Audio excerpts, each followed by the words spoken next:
I suppose I've stuck my neck out a lot of times. I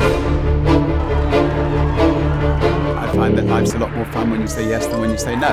Sometimes you fall flat on your face if you do it that way, but sometimes you just got to make a decision, get on and give it a go. And you have to be a little bit brave and maybe even foolish to do that. And fortunately, we've sort of got away with it more often than we haven't.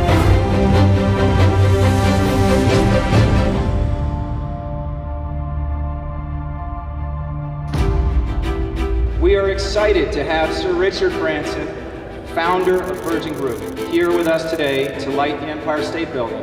He's a rock star within the business world. New York means a lot to me. I first flew Virgin Atlantic in here 35 years ago with one second-hand 747. Richard Branson is one of the bravest people I've ever met.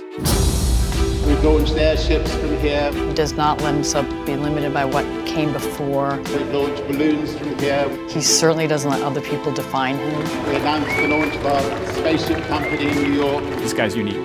There's not a lot of Richard Bransons out there. Do us the honor of actually lighting the tower for us. He's way ahead of his time. One. Along with that comes a rationality, an intelligence, Two. energy, hard work. Three. I'm delighted to say that's the Virgin Racing Class. I think Richard's childhood was absolutely key in making him who he is today. His father was in the Desert Rats during the Second World War, fighting as a tank commander. His mother, Eve, had a huge influence on him. My mum is a very adventurous person. She very much felt that she wanted us to stand on our own 2 feet and not to be mollycoddled, as she would call it. She was one of the world's first ever air stewardesses on an aircraft.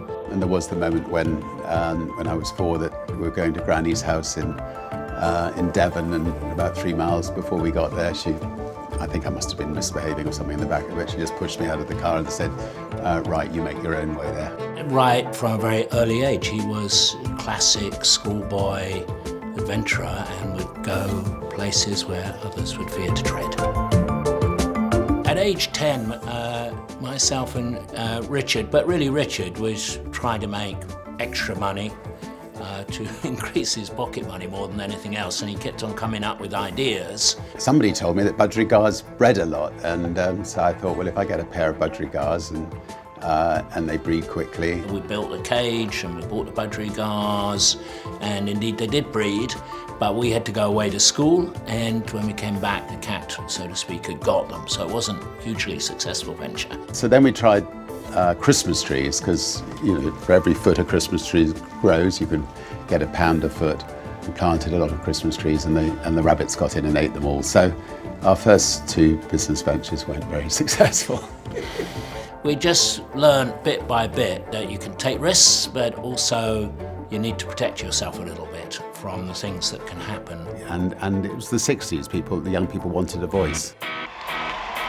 Through cheering crowds of hundreds of thousands, Princess Margaret rides to Westminster Abbey on her wedding day. Like a malignant growth, the wall sprouted inside Berlin. 3,000 screaming teenagers are at New York's Kennedy Airport to greet, you guessed it, the Beatles. How long do you expect to be here? When I was about 14, the Vietnamese War started. We decided to start a magazine to campaign against it, a magazine to give a voice to young people. It was an original idea because there was no national magazine for students. We were having to sell advertising, we were having to attract big contributors, and again, that took a lot of guts. Yeah, I was working out of the school phone box where you had to put money in. So instead of putting the money in, I just rang up the operator and said I'd put the money in. The operator became my secretary. Hello, I have Mr. Branson for you. and that'll go straight through to Coca-Cola or Pepsi without paying. I soon learnt the art that if I let Coke know that Pepsi were definitely in, that Coke would then jump in, and my education started. It was an exciting time, and the headmaster called me in one day and said, either you leave school and run the magazine, or you stop running the magazine and you stay at school. And so I said, thank you for that choice. I'm off to run the magazine. Richard made an incredibly bold move to leave school. Obviously, his parents didn't want him to leave, but he made the decision that he just wasn't learning there. I'm dyslexic, so I was hopeless at conventional schooling. I remember walking around the garden with my dad. The first time I walked around, he tried to persuade me out of it. Then the second time round, he said, look, if you've really made up your mind on reflection, when I left college at 22, I had no idea what I wanted to do. You're 15, you know what you want to do. So give it a go, and if it doesn't succeed, we'll try to get you an education again. And I could have given him the biggest kiss ever for his understanding.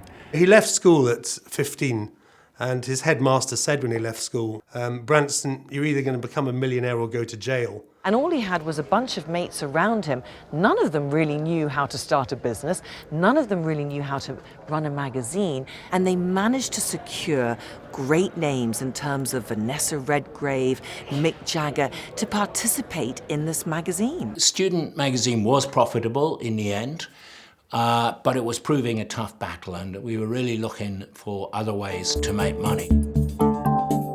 He looked at the mail order business, he saw that you could buy records cheaper, and he was like, okay guys, this is going to be our next venture. I was sitting in a basement with a bunch of girls.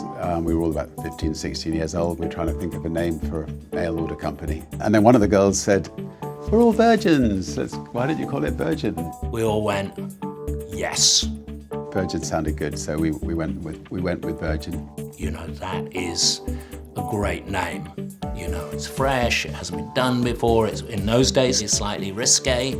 Well, actually very risque. The registry office wouldn't register the name. I got out the dictionary and I looked up the word virgin, pure, untouched, unblemished. So I sent all these words to the registry office, and finally they relented and registered the brand. So we were basically the first people to go in and offer discounted records at cheaper prices than anybody could get elsewhere. So what happened was we had an order for records from Belgium. We were very excited, our first export order for music, and we drove down. The authorities said, you don't have a carnet. Drove back to England, and we suddenly thought, well, the authorities will assume that we've exported them. We could sell them in England and we won't have to pay the 35% tax. And foolishly, we did that. And then we did it again, and then we got caught. He ended up in jail overnight. His mother, Eve, came to him, and she had to put the family home up for mortgage so that he could come out on bail. And ever since then, he said he learned his biggest lesson. Fortunately, I was still a teenager, and it taught me it's better to sleep well at nights than take on authority. And then that almost came to a very sad end because there was a mail order strike, so we had to find a way to keep going. I'd heard a tape of a 15-year-old, and I thought somebody must put this out. He didn't have any vocals on it, and I took it to 8 record companies, and all of them said they liked it, but they wouldn't put it out without singing on it. So I thought, screw it, let's do it. We'll form a record company. Going out with a record that had no lyrics, no song structure, was hugely risky. We had sort of protected ourselves to an extent by recording it in our own studios, doing everything on a very low-cost basis, so that if it didn't work, we would be fine. This young lad who made the record was called Mike Oldfield, and the album was called Tubular Bells. It became one of the best-selling albums of the decade. And then we got a little bit of the music into The Exorcist, and that got it to #1 in America, and it really sort of helped kickstart the record label. So he would pick the artists that he felt were innovative, and of course he signed on the Sex Pistols. From my point of view, I feel that we're like some contagious disease.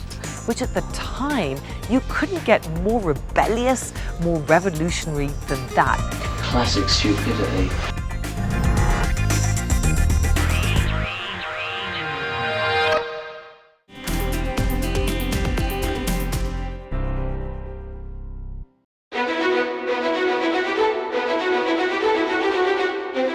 We've done a lot of really fun challenges.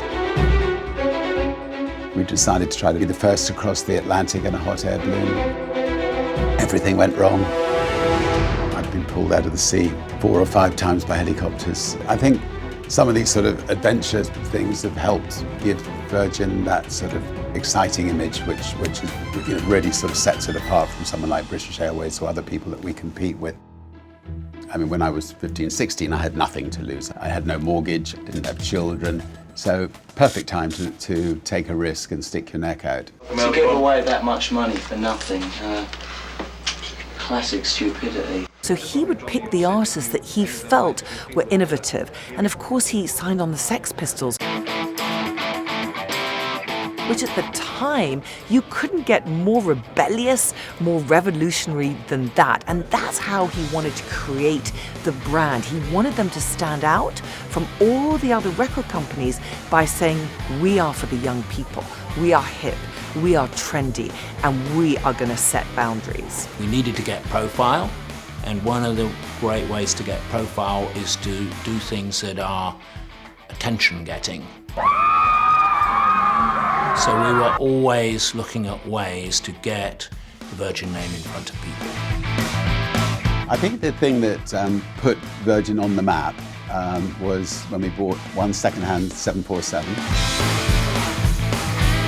We took on British Airways, Pan Am, TWA with their hundreds of planes. It was a genuinely disruptive thing to do. The airline industry was totally regulated in the 1980s.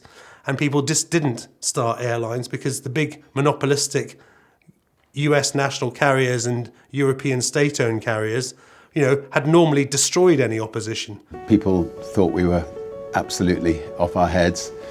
One could almost say mad. A lot of my friends thought, my God, well, why are you going to work there?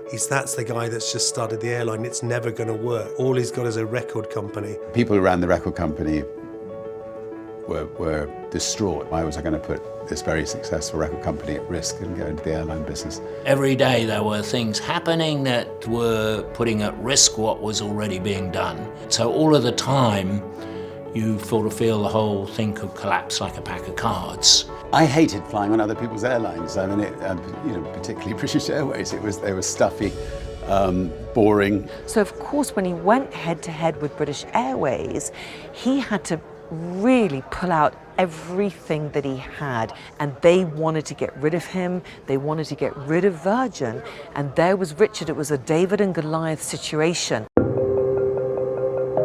They launched the Dirty Tricks campaign against us to try to drive us out of business, and went to extraordinary lengths to try to put us out of business. We somehow survived. I mean, we took them to court, and it did mean that I had to sell my record company in order to make sure that we had the financial muscle to combat them.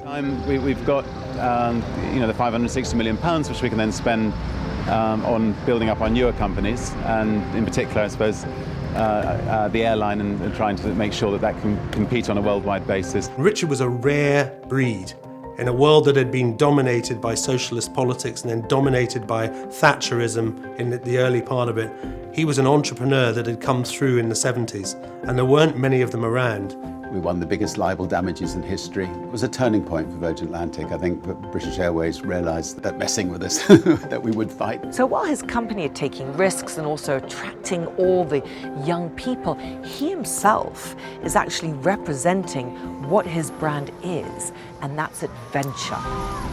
He wasn't one of these sort of backseat adventurers who would simply fund things, because he thought having his personality at the front of it was actually good for the business, and it was. They had set a record pace since leaving New York City Monday. We decided to bring the Blue Ribbon Cup back from America to England by seeing if we could be the fastest boat across the Atlantic. There he was, out at sea, doing something very dangerous while his wife was pregnant with his second child. Well, we sank about 2/3 of the way across. Yeah, one of the most emotional moments I had was actually when we did get rescued out of the sea by this banana boat, and this lady came up. She said, "Did you know that you have a son?" I said, "No.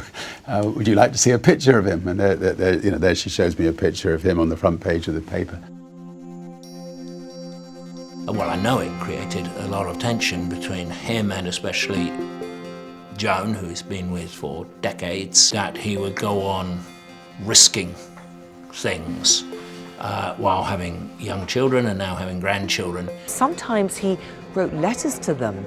You know, what happens if he didn't quite make it? He wrote these very personal letters to his wife, to his children, just in case. If you have children and you want to, push the limits, are you being selfish? All I know is that family is really important to him. Balancing that with the things that he likes to do and the things he wants to achieve is not easy. Is it daring, is it bravery, or is it because when we cover it, we're going to mention the Virgin name? Richard, of course, loved challenges. He wants to put the Virgin brand on all sorts of industries. And of course, with trains in the United Kingdom, they didn't have a very good image. British Rail was awful. I mean, the experience was ghastly. They needed new trains, they needed better management. And he wanted to change that. He wanted to put that Virgin brand on that. He wanted to put the fun into trains. And he felt this is what the industry needed. So I had the head of British Rail over to my house, and he said to the person next to him, I'm not going to let that Branson get hold of our trains. We realised that talking to him was not going to work, so we then contacted the government and said, we're willing to stick our necks out and create a great train service if you privatise part of the train network. He didn't have a fear of failure, and I think not having a fear of failure is at the heart of entrepreneurialism. Some things are going to work out, some things are not. Virgin Cola, Virgin Brides, there have been some failures. And when that happens, he is very practical. He realises that the number one thing you have to think about is the brand overall. And at the right timing to actually leave those kind of businesses, he's been absolutely right on. If the writing's on the wall, the sooner you do it, the better. You can then use the money that you save by doing it to start new businesses and create new things. The howling and the shaking was horrendous. We were in this bunker for 5 hours. No way I would have left.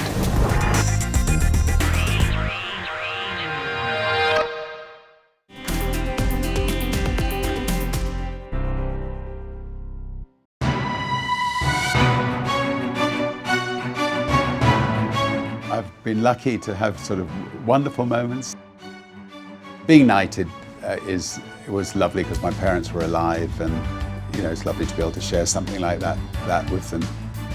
I love sporting events, and crossing the English Channel with my children, them being the fastest, me being the oldest. It's great. I've now got to an age where I can win all the oldest prizes. That's good. Hurricane Irma began tearing through the Caribbean overnight. The howling and the shaking was horrendous. This is the latest on Irma. Category 5 storm still. That's the only thing that's remained constant. We were in this bunker for 5 hours. 185 mile per hour winds. It's moving west-northwest. First of all, we have 70 staff who were staying, so there's no way I would have left. Because of course we were all saying, should they be staying? Secondly, we have a wonderful community in the British Virgin Islands. There were thousands of people who were far greater at risk than we were. Richard is a calculated risk taker. Thirdly, it's my home, and it's I've loved the BVI since I was since we bought it when I was 27 years old. The powerful storm cut a deadly path of destruction through the region, flattening entire communities. And to see your home destroyed, and to see your island denuded, of plant life and everything. It must be just a terrible, terrible thing. But he's stepping up, he's trying to mobilize the global community to help out and to come together. So when he finds problems like that, he naturally wants to get involved in them. And I don't think it's out of any sense of the brand or him in any way self-promoting his own position there. It's just because he knows that when you become well known, you do have a power to at least make an argument on behalf of others who aren't so well known. If the Virgin Islands are hit by a hurricane, you can't turn your head. If you feel that you can help resolve conflicts in the world by creating an organisation with Nelson Mandela called the Elders, you've got to do it. I mean, he's always had a strong sense as an individual of the imperative of people standing up for what they believe in. He has the Carbon War Room. He has ocean conservation. He's involved with so many different projects around the world. If something catches his eye, you know, that is through whatever the magic Richard Branson calculator going on in there, that's special or new or exciting, he's going to go after it.